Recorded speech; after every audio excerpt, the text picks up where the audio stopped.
واكتر حاجة تعب الشخص دوت منك، حطوا تاكدكوا على الورق وسموا الله بسم الله. تعبوا منك قوي انك انت جريت من العلاقة ديت ولا اهتميت، يعني حاسس ان انت حتى ما كنتش بتحبه في يوم من الايام، جريت تشوف حالك، تشوف حياتك، تعوض اللي فاتك، تستعيد نفسك، ولا كأن كان في بينكم حاجة هنا. رميله فتافيت حب واهتمام انت دلوقتي ولا سائل فيه. عايز يكلمك الشخص ده، عايز يتواصل معاك، بس شايفك نرجسي جدا وشايفك بتعامله وحش قوي، وهو اصلا عايز توازن في العلاقة دي من تاني بعد انهيار في العلاقة. طيب تعال نشوف هو متضايق منك كده ليه. برضو مديله 10 سيوف هنا، مش سائل فيه، واخد قرار عاقل جدا. يعني هو فاكرك انك انت ماشي كده، لا انت واخد قرار عاقل جدا ومقرر انك انت مش عايز الشخص دوت تاني، حتى لو بتحبه، حتى لو متعلق بيه، حتى لو يعني روحك فيه بمعنى اصح، حتى لو هو الحب كله، لو روحك فيه كده انت مش عايزه، لو بينكم الحب كله. واضح ان العلاقة دي كانت مليانة حب هنا، برضو مش هتبقى عايز بدايات جديدة هنا. يعني هو من كتر ما انت رافضه او مش سائل فيه ومقوي قلبك عليه هنا، وجبره ان هو يبعد من العلاقة ومنكد عليه اصلا، متهيأله ان انت حتى عمرك ما حبيته قبل كده، مش قادر يفهم ان ده يعني من كتر المشاكل هنا، من كتر المشاكل هنا والاختلافات والصراعات واللي تقاطعوا بعض وتكلموا بعض، ومن كتر المشاكل اللي حصلت هنا والضغوط هنا، الحب ضاع في النص بقى، الحب ضاع اصلا. تمام. من كتر الخيانات والاساليب المش كويسة والاستغلال والبرود بقى والتجاهل والحاجات دي والتقل والكلام ده كله، الحب راح هنا. انت خلاص محير الشخص ده، مش عارف انت عايز ايه، يا ترى بتحبه لسه ولا لا، يا ترى هترجع ولا لا، عايزه ولا لا، ولا انت عرفت حد تاني. الشخص دوت واخد ال9 سيوف بعد ما كان هو اللي كسر قلبك، عنده كل المشاكل. بص انت حاليا كسر قلبه بالمنظر ده بسبب معاملتك وطريقتك ورد فعلك. واضح انك انت ساكت، مش بتبين اي حاجة للشخص ده ولا بتقوله اي حاجة، حتى العتاب ما بقاش ليه لازمة. عشان كده الشخص ده مش فاهمك، حيران اذا كنت انت اصلا كنت بتحبه اصلا ولا لا، من كتر ما انت متغير عليه بعد ما كنت مضمون جدا. انت قافل خالص مع الشخص ده، بخيل جدا، حتى البصة الكلمة العتاب مش عايز، حتى يعني انك تقوله حاجة مش عايز. خلاص في فروق هنا، في فروق هنا بينكم كبيرة، حتى لو كنتوا ناويين ارتباط، يعني خلاص في هنا فروق ما تنفعش. الاسلوب ممكن، الطريقة. انت هو شايف انك انت شفت قيمتك خلاص وشفت نفسك وانك انت خلاص مش عايزه، مع ان هو دلوقتي بقى حس ان هو خسر كتير، خسر كتير، مصدر له نفس الطاقة القديمة اللي هو كان بيبعتها لك. يعني شايفك دلوقتي بتعامله بنفس الطريقة، التجاهل، شايف مصلحتك، شايف حالك، رايح تشوف يعني نفسك في اي حتة تانية، الانانية. يعني انت النهاردة بتدوقه من نفس الكاس، مع انه هو اللي عايز يرجع وعايز يرتبط هنا وعايز يستقر، لكن انت خلاص قررت تتشافى من العلاقة ديت وتنسى الحب ده وترمي الحب ده ورا ظهرك وتشوف نفسك وبس، نفس طريقته. يعني اذا كنت انت النهاردة بتعامله كده، فدي كانت طريقته اللي هو علمها لك اساسا. انت فعلا متعلق بيه، لكن انت خلاص هتخليه اكس. هو شايف نفسه هو دلوقتي اللي عايز بقى شكل اجتماعي، وهو دلوقتي اللي عايز يرتبط وعايز ياخد خطوة جادة ومش عايز يخسرك ومش عايز يبعد عنك. حب امتلاك، فين الحب؟ عايز الحب اللي هو كان دايما شايفه. انت بقى دلوقتي بترد عليه الظلم، زي ما ظلمك بتظلمه، زي ما هو ظلمك بتوريله بقى الظلم اخرته ايه. الرفض، خلاص الرفض. الشخص ده مصدوم منك، متمسك بيك جدا، يعاند عليك، يعني مصر ان هو يرجعك هنا لانه بيحبك هنا، لكن واضح له انك انت خلاص زهقت انتظار، زهقت انك تشوف منه حاجة جديدة، حاجة مختلفة، انه يتغير.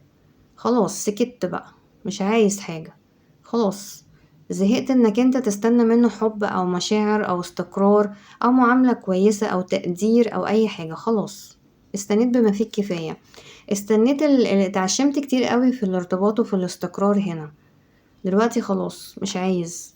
الشخص ده بيدعي ربنا ان هو ما يكونش خسرك بجد، هو مش قد كده اصلا، هو دلوقتي هيتصلح وعايز يصلح كل حاجة هنا، هو بيحاول يقوي قلبه هنا، بس هو عارف ان هو عمره ما قدم لك حاجة انت تستاهلها فعلا، عارف ان هو كان مقصر معاك كتير جدا، وحاسس ان انت خلاص غيرت اتجاهك هنا. مش عايزه، حتى لو مش بتعرف حد تاني أو مش انت مختار حد تاني، بس مختار نفسك بقى، مختار كرامتك. خلاص مش عايز حد يجي عليك ولا يقل منك ولا يعني ولا يكسر قلبك ولا يكسر خاطرك ولا يحرمك أي شيء، أي شيء بسيط حتى. هو عارف ان هو عمره ما حاول يرضيك قبل كده ولا كان بيقدم لك حاجة تستاهل ولا أي حاجة من قيمتك أصلا. الشخص دوت شايفك غامض جدا، مش عارف انت بتعمل ايه ولا مع مين ولا عايز ايه، انت صامت عن الشخص ده، انت مختفي، انت ما بتتكلمش ما بتردش، مختفي، مش موريله حاجة، مش مبين له حاجة، مش بترضى تقابله، مش بترضى ترد عليه، يعني ممكن تكون عامل بلوكات هنا، مش بتحط صور ليك او اي حاجة على السوشيال ميديا تبين انت احوالك ايه، مختفي عن الشخص ده. انت غامض عليه جدا، التجاهل والغموض هنا مجننه، انت شايف نفسك عليه خلاص. هو بيفكر جدا ازاي يصلح العلاقة دي، يعني خلاص هو عارف ان انت خلاص مش عايز تجازف تاني معاه. هو دايما كان موصلك لطاقة الفول، يعني اللي هو احنا مش رايحين في حتة، بنلف في نفس المكان. النهاردة الشخص ده بيتمناك هنا في النصيب وبيحبك وخايف تكون رحلت بجد، حاسس انك انت بتعمل اسلوب نرجسي هو اللي علمهولك اساسا. يعني هو مش قادر يفتح بقه معاك اصلا، لان انت هترد عليه اول حاجة هي مش دي طريقتك، هي مش ده اسلوبك، مش هي دي معاملتك اصلا، مش هو ده الاسلوب اللي انت دايما كنت بتعاملني بيه. النهارده مزعلك، النهارده مضايقك انك انت تكون مش فاهم حاجة ومش عارف حاجة وحاسس ان مش ممكن يكون ده حب. الشخص ده دلوقتي عايز يقدم الحب كله والفرحة، عايزك انت الشريك هنا، مش عايز حد تاني، خلاص رافض اي حد تاني، في رفض هنا لأي طاقات تانية ايا كانت، ايا كانت مش عايز اي حد تاني. هو مش قد كمان انك انت تكون عرفت حد تاني. الشخص دوت عايز يصلح، يعني ينقذ ما يمكن انقاذه من العلاقة ديت بأي طريقة وفي أسرع وقت ممكن، لأن خايف الباب يتقفل ما بينكم بسبب البخل العاطفي اللي هو كان فيه.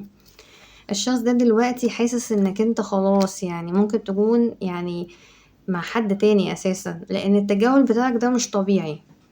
يعني هو لما كان بيعمل كده كان فعلا متلاعب مع ناس تانية، هو حاسس ان انت كمان خلاص رحت تعرف حد تاني، وايه اللي يمنع يعني، ما انتش قليل هنا، وكده كده مش شايف منه اي حاجة كويسة تخليك تصبر عليه ولا تستناه. استنيت كفاية، ضيعت كفاية، استنزف الطاقة بتاعتك ووقتك ومجهودك وحبك ومشاعرك على الفاضي.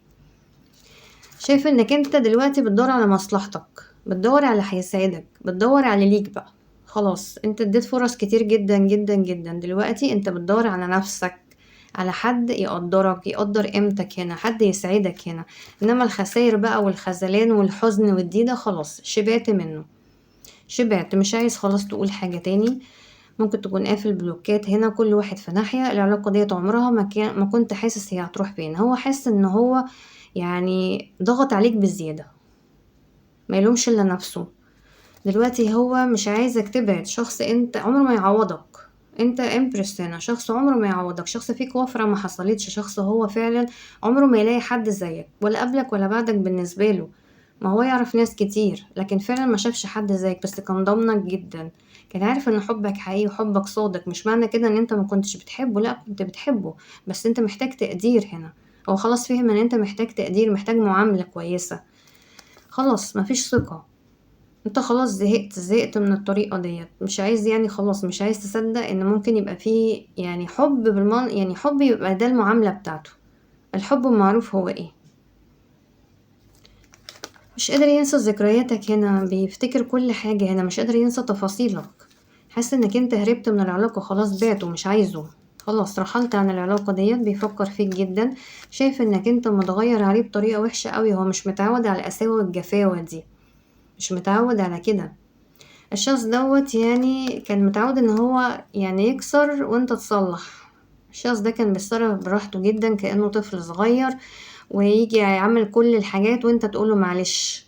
خلاص كنت بتسامحه في كل حاجة وبتنسى وبتتخطى وبتعدي وبتفوت وبتصبر وبتدي فرصة واتنين وتلاتة وعشر لحد ما خلاص.